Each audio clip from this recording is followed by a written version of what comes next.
Ти най-накрая няма ли си вземеш някакви мебели? Боли ма задника тук. Да, не те боли задника, добре ще си пи нещо качествено. Може да натиска съждание на дизайнерския диван, но не можеш да гледаш моят скапан телевизор.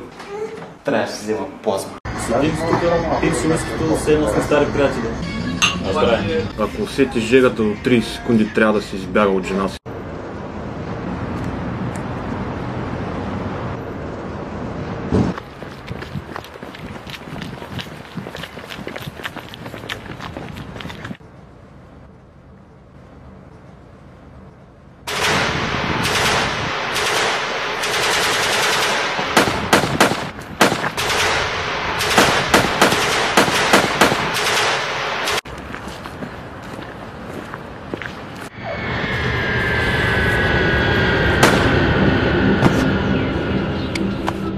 Съжалявам, но още взема парите.